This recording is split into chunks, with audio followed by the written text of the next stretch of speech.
What's going on, my beautiful people? How y'all doing? I hope all is well. Today is such a beautiful, hot day. But I'm so grateful for it. I have no complaints. Jumping right into the video, y'all. Let's talk about some different ways we can make some money out here. This video is just not for truck drivers, it's for anybody. So, jumping right in, number one. You can get you a campsite. You know, where all the campers come. You charge them for parking on your lots with your land. Now, of course, it's not as simple as just having land and then they just pull up out there and that's it. No, you gotta have somewhere where they can plug up their RV. So you need electricity out there. Just make sure you have all the necessities that are needed for them to be able to live in that space. So I've done research a while back, and these people are charging anywhere from like $500 or something a month all the way up to almost $1,000 from the places that I called around to see. And then you check around and then put your price on it. All of it, of course you want to be cheaper than the apartments, and you got to keep in mind it's more convenient for a lot of people to live in an apartment versus a camper. So yeah, it's just a thought. Another thing with the campers, the campsite, you want to make sure you're in a good location, because the better the location, the more people you will have coming to your campsite, talking about your campsite. So that's one thing to do, y'all. So now, if you don't have a lot of land, you can actually do this in your own yard, depending on how big your space is. But you got to check the rules and the regulations to make sure you actually can do that. Now, it's always a red tape somewhere, and then sometimes it's not. But if you're going to do that, of course, you got to set the space up, just like I said before at the campsite. I saw a person renting out an RV on Airbnb, on an Airbnb site. So that was a great idea, because some people may want to know how it is to actually live in a RV before they actually go purchase one. So that would be a great idea to do that. And some people just be needing a place to stay. It's a lot of things out here, a lot of ways to do a lot of different things in that area, okay? All right, so we can use this one as a bonus for like the land. I should have just did a whole video about land, because I got so many when it comes to that.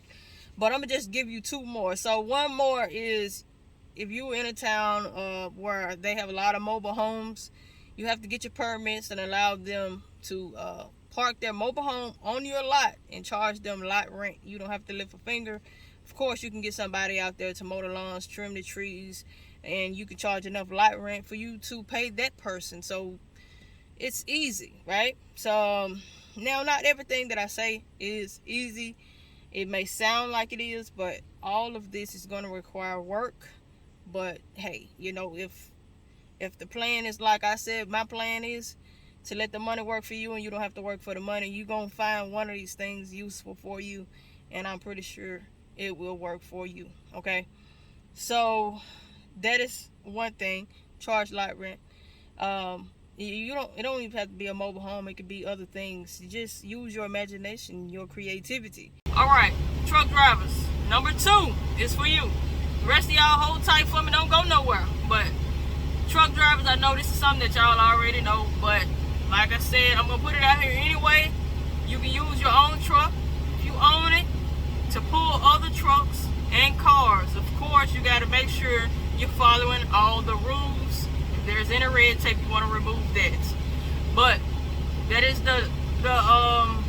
it's number 2, and it's another way to make money. Number 3, truck drivers and other people can use this one, and that is to get you a warehouse, whether you rent it or either own it. It don't have to be extremely huge, but have your warehouse and store other people's freight, because right now there's an overflow. Somebody always gonna have an overflow of freight where they need another warehouse where they can use. And if you got a truck, that makes it even better. You could possibly pitch that idea. Use your truck too. So you can store the freight and have that whole process set up. It would be great to have people who are in that field, who work in a warehouse, who can just kind of help you out, right? So most of us, we done worked in the warehouses and stuff like that. That is another way. That's number 3, y'all. Get other people freight in your warehouse. Charge them to have the freight in the warehouse. Number 4, get you a ice machine. Y'all see the machines outside and where people just go up to this random location and get them a big bag of ice, and they don't charge you much for it. Yeah, sometimes people don't want to go in the store and pay for ice. They want to pull up to a machine and put the money in there and get the big bag of ice. I've paid for ice at these machines before. It's very convenient. I loved the fact that it was just there. You know what I mean? Sometimes people pay for convenience. The other thing that's in this category is a vending machine. These two are kind of like on the lower scale. Everything else I named, you're going to come out your pocket.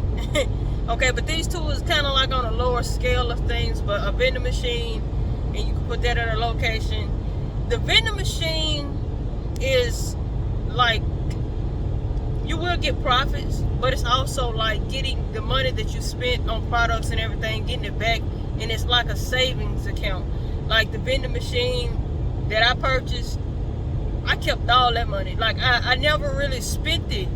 You know, there was times when I like maybe didn't have money on me. I just grab a stash out of there and go spend it. But for the most part, y'all, I never touched that money.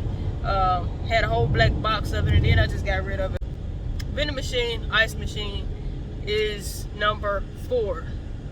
So because I added the bonuses in the video and made it longer, and for the sake of attention spans, we're gonna make another video about this topic right here. I'm not saying it's gonna be the next video, but truckers, I will be venturing off into other topics, so I hope y'all bear with me.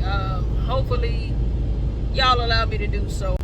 Those are 4 and some bonuses that I hope y'all find useful.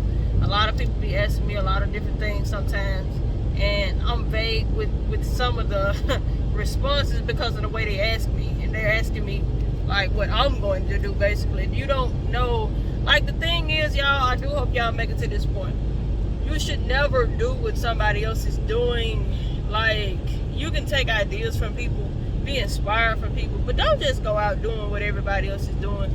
Figure out what it is that you can do, and because they might have like this $1,000 idea, this $1 million idea, and you could possibly have a $1 billion idea in your head, but you're following everybody else. So do what is good for you.